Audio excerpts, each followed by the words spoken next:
নমস্কাৰ এই মুহূৰ্তত অসমৰ প্ৰত্যেকগৰাকী জনতালৈ দিবলৈ ওলাইছো ডাঙৰ খবৰ। আজি হৈছে 28 মে।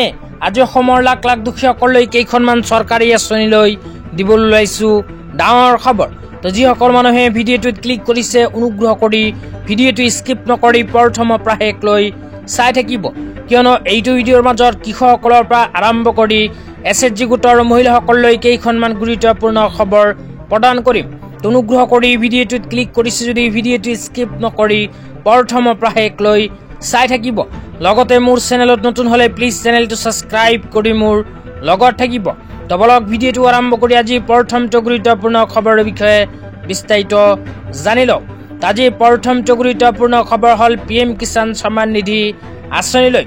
তো যিসকল কৃষকৰ নাম PM কিষাণ আঁচনিত অন্তৰ্ভুক্ত হৈ আছে সেইসকল কৃষকে অনুগ্ৰহ কৰি ভিডিঅ'টো চাই আছে যদি স্কিপ নকৰি প্ৰথমৰ পৰা শেষলৈ চাই থাকিব, কিয়নো চৰকাৰৰ ফালৰ পৰা PM কিষাণ আঁচনিলৈ আগতীয়াকৈ এনেকৈ এখন আপডেট প্ৰদান কৰিছে। তো আপোনালোকে যদি PM কিষাণ আঁচনিৰ 20 নম্বৰ কিস্তি ধন পাব বিচাৰে তেন্তে এই কথাখিনি আপোনালোকক জনাটো অত্যন্ত গুৰুত্বপূৰ্ণ। তো ইয়াতে কি লিখা আছে পঢ়ি আপোনালোকক বিতংভাৱে বুজাই দিছো। ইয়াতে লিখা আছে PM কিষাণ সন্মান নিধি to avail the benefit of upcoming installment of PM Kisan farmers make sure to। তো আপোনালোকৰ নাম যদি PM কিষাণ আঁচনিত অন্তৰ্ভুক্ত হৈ আছে তেন্তে PM কিষাণ আঁচনিৰ টকা পাবলৈ এই কেইখন কাম কৰিব লাগিব, অন্যথা আপোনাৰ নাম PM কিষাণ আঁচনিত অন্তৰ্ভুক্ত হৈ থাকিলেও নাপাব PM কিষাণ আঁচনিৰ টকা। তো ইয়াতে 1 নম্বৰত কোৱা হৈছে link Aadhaar with bank account. তো বেংক একাউণ্টৰ লগত আধাৰ কাৰ্ড লিংক কৰিব লাগিব। 2 নম্বৰত কোৱা হৈছে PM কিষাণ আঁচনিৰ KYC কৰিব লাগিব। 3 নম্বৰত কোৱা হৈছে লেণ্ড চিডিং। এই তিনিখন কাম যিসকল কৃষকে কৰা নাই অতি শীঘ্ৰে কৰিব লাগিব, অন্যথা PM কিষাণ আঁচনিৰ 20 নম্বৰ কিস্তি ধন নাপাব।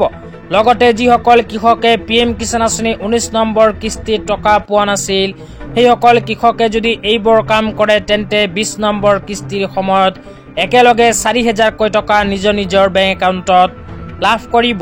তেতিয়া আপোনালোকক দিবলৈ ওলাইছো আজি দ্বিতীয়টো খুবেই গুৰুত্বপূৰ্ণ খবৰ।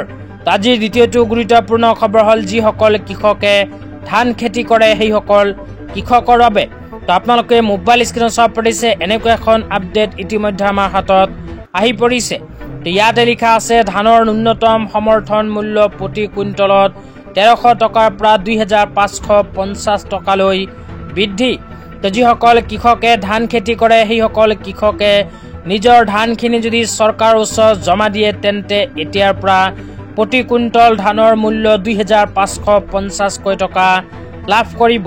তো ইয়াতে কিন্তু স্পষ্টভাৱে লিখা আছে ধানৰ ন্যূনতম সমৰ্থন মূল্য প্ৰতি কুইণ্টলত 1300 টকাৰ পৰা 2550 টকালৈকে বৃদ্ধি। তেতিয়া প্ৰতি কুইণ্টল ধানৰ মূল্য 2550 টকা প্ৰতিজন কৃষকসকলে লাভ কৰিব। তেতিয়া আপোনালোকক দিবলৈ ওলাইছো আজি তৃতীয়টো খুবেই গুৰুত্বপূৰ্ণ খবৰ। আজি তৃতীয়টো গুৰুত্বপূৰ্ণ খবৰ হ'ল এছএইচজি গোটৰ মহিলাসকলৰ বাবে। তো যিসকল এছএইচজি গোটৰ মহিলাসকলে মুখ্যমন্ত্ৰী মহিলা উদ্যমিতা অভিযান আঁচনিৰ ফৰ্ম ফিল-আপ কৰি জমা দিছিল কিন্তু এতিয়ালৈকে 10000 টকা পোৱা নাই সেইসকল এছএইচজি গোটৰ মহিলাসকলৰ বাবে এনেকৈ এখন আপডেট চৰকাৰৰ ফালৰ পৰা প্ৰদান কৰিছে।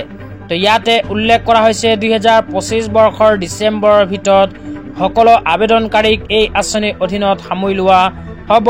তো যিসকল এছএইচজি গোটৰ মহিলাসকলে মুখ্যমন্ত্ৰী মহিলা উদ্যমিতা অভিযান আঁচনিত আবেদন কৰিছিল কিন্তু 10000 টকা পোৱা নাই সেইসকল মহিলাক অসম চৰকাৰে চলিত বৰ্ষৰ ডিচেম্বৰ মাহৰ ভিতৰতে 10000 টকা প্ৰদান কৰিব। তো আপোনালোকে যদি 10000 টকা পোৱা নাই তেন্তে ডিচেম্বৰ মাহৰ ভিতৰত 10000 টকা লাভ কৰিব। আজি ইমানেই। ভিডিঅ'টো চাই কেনে পালে নিশ্চয় জনাই দিব।